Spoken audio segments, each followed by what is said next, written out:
Assalamualaikum warahmatullahi wabarakatuh. Selamat pagi kakak hebat. Berjumpa lagi dengan Miss Wahyu dalam pembelajaran tematik. Kali ini kita masih belajar tema 4, subtema 1 dan 2. Pada video ini kita akan belajar muatan IPA.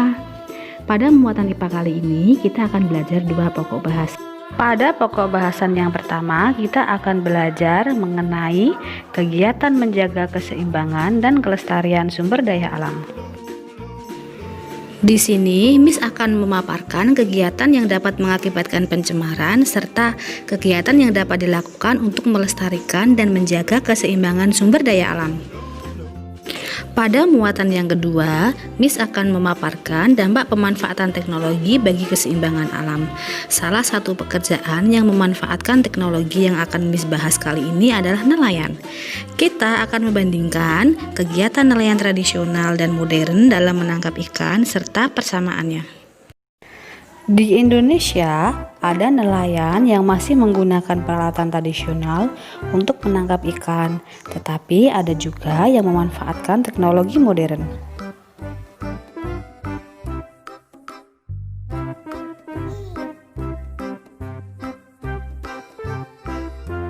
Silahkan kakak hebat simak video pembelajaran berikut ini, lalu kerjakan tugas yang ada di lembar worksheet dengan penuh semangat.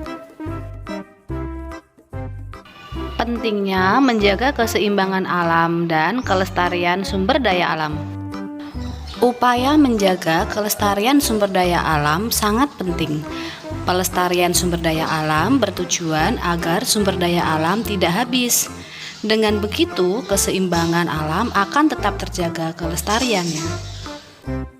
Usaha yang dapat dilakukan untuk melestarikan sumber daya alam yaitu: yang pertama, penanaman kembali hutan yang gundul atau reboisasi. Yang kedua, membuat tambak ikan dan udang di aliran sungai. Ketiga, meningkatkan penggunaan sumber daya alam. Pentingnya keseimbangan alam dan kelestarian sumber daya alam. Yang pertama, mencegah terjadinya bencana alam seperti banjir, tanah longsor, dan kekeringan. Dua, menjaga kelangsungan hidup manusia, hewan, dan tumbuhan. 3. Menjaga pasokan sumber air bersih. 4. Mencegah terjadinya perubahan cuaca dan musim yang ekstrim. 5. Menjaga keanekaragaman sumber daya alam seperti hewan dan tumbuhan. 6. Menciptakan lingkungan yang sehat dan bebas polusi. 7. Menjaga pasokan udara bersih. 8. Menjaga ketersediaan sumber daya alam agar dapat terus kita manfaatkan. Kakak hebat, menjaga kelestarian pohon bakau juga dapat menjaga keseimbangan alam di daerah pesisir. Karena pohon bakau berfungsi sebagai habitat makhluk hidup serta dapat menahan gelombang air laut. Selanjutnya, kegiatan menjaga keseimbangan dan kelestarian sumber daya alam. Sumber daya alam yang pertama yaitu sungai. Penyebab pencemaran sungai antara lain pembuangan limbah ke sungai. Yang kedua, menggunakan racun ikan. Upaya pelestarian sumber daya alam sungai antara lain tidak membuang sampah ke sungai, tidak menggunakan bahan peledak atau racun, dan pembersihan serta pemeliharaan tumbuhan di sekitar sungai. Sumber daya alam yang kedua yaitu laut. Penyebab pencemaran laut antara lain limbah yang berasal dari sungai. Karena aliran sungai akan menuju ke laut, maka sungai yang terkena limbah juga akan berpengaruh ke laut. Kedua, menangkap ikan dengan menggunakan racun dan bahan peledak. Ketiga, tumpahan minyak dari kilang juga akan berdampak pada pencemaran laut. Selanjutnya, upaya pelestarian sumber daya alam laut. Yang pertama, tidak mengambil atau merusak terumbu karang serta memelihara hewan laut. Yang kedua, tidak menggunakan bahan peledak, racun, dan pukat harimau ketika menangkap ikan di laut. Selanjutnya yaitu penyebab pencemaran udara. Penyebab pencemaran udara antara lain yang pertama, asap kendaraan, yang kedua, asap pabrik, yang ketiga, limbah rumah tangga seperti pembakaran sampah, dan yang keempat, kebakaran hutan. Upaya pelestarian sumber daya alam udara antara lain menggunakan kendaraan umum untuk berpergian, yang kedua, menanam lebih banyak pohon di lingkungan sekitar, dan yang ketiga, berjalan kaki atau bersepeda ketika akan pergi ke tempat yang lebih dekat. Selanjutnya, sumber daya alam tanah. Penyebab pencemaran tanah antara lain limbah pupuk kimia dan pestisida yang digunakan para petani, yang kedua, kebakaran hutan, yang ketiga, limbah sampah organik dan anorganik, dan yang keempat, limbah dari pabrik yang berupa lumpur. Upaya yang dapat dilakukan untuk pelestarian tanah yang pertama, menggunakan pupuk alami untuk memupuk tanaman. Yang kedua, menanam lebih banyak pohon agar tidak tandus. Yang ketiga, tidak membuang sampah sembarangan. Penerapan teknologi pada pemanfaatan sumber daya alam.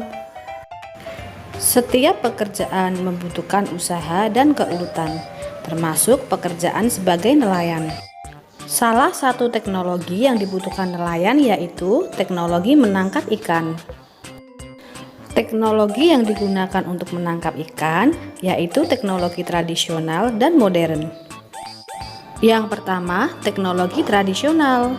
Berikut ini adalah beberapa peralatan yang digunakan nelayan tradisional dalam menangkap ikan. 1. Jala atau jaring. Jala atau jaring terbuat dari bahan serat tumbuhan atau hewan. Kedua, alat pancing. Alat pancing tradisional terbuat dari kayu yang dikaitkan dengan tali dan mata pancing. 3. Bubu. Alat ini terbuat dari bambu yang dianyam berbentuk bulat panjang dan ditenggelamkan di dasar sungai atau laut. Yang terakhir adalah tombak. Tombak terdiri dari sebatang kayu, tali penarik, dan mata tombak. Tombak dilemparkan ke dalam air, kemudian tali penarik ditarik jika sudah mendapatkan ikan. Teknologi yang kedua yaitu teknologi modern. Berikut ini adalah beberapa peralatan yang digunakan oleh nelayan modern dalam menangkap ikan. Pertama, radar. Alat ini digunakan untuk mendeteksi kumpulan ikan. Alat ini membantu nelayan menemukan perairan yang terdapat banyak ikan. Yang kedua, pukat. Pukat dapat menjaring ikan lebih banyak dibandingkan dengan jaring tradisional. Yang ketiga, racun. Racun merupakan zat pelemas untuk ikan yang terbuat dari tumbuhan dan bahan kimia. Yang terakhir yaitu bom. Bom merupakan bahan peledak yang diledakkan di dalam laut untuk menangkap ikan. Kakak hebat, berikut ini adalah perbedaan dan persamaan nelayan tradisional dan modern. Nelayan tradisional menggunakan perahu layar, serta menggunakan peralatan tangkap yang masih sederhana. Sedangkan nelayan modern menggunakan perahu bermesin, serta menggunakan peralatan tangkap yang modern dan memanfaatkan gelombang suara atau sonar.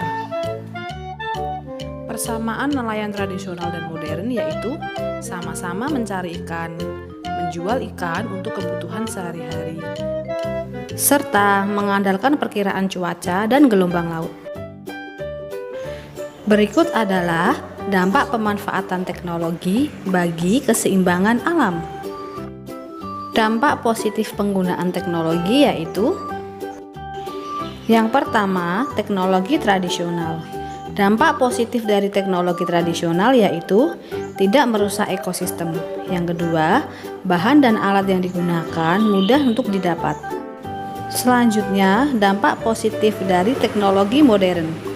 Hasil tangkapan nelayan relatif lebih banyak, menghemat waktu dan tenaga karena menggunakan peralatan yang lebih canggih.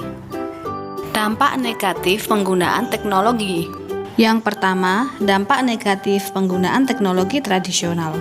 Hasil tangkapan sedikit karena masih bergantung pada cuaca dan arah angin. Yang kedua, menghabiskan waktu dan tenaga karena peralatan yang masih sederhana. Dampak negatif teknologi modern. Yang pertama, merusak lingkungan jika digunakan secara berlebihan, serta menghabiskan biaya karena alat yang digunakan dibuat oleh pabrik. Hal-hal yang perlu diperhatikan supaya keseimbangan alam tetap terjaga yaitu 1. Tidak menangkap ikan secara besar-besaran. 2. Tidak menggunakan bahan peledak atau racun. 3. Tidak menggunakan pukat harimau dan memperhitungkan daur hidup ikan. Tugas kakak hebat selanjutnya adalah silahkan kakak hebat amati perbedaan dan persamaan pasar tradisional dan pasar modern. Kakak hebat tuliskan dalam bentuk diagram Venn ya kak ya, seperti pada contoh yang sudah Miss Wahyu berikan. Sekian video pembelajaran dari Miss Wahyu, tetap semangat belajar di rumah dan salam Anandaku.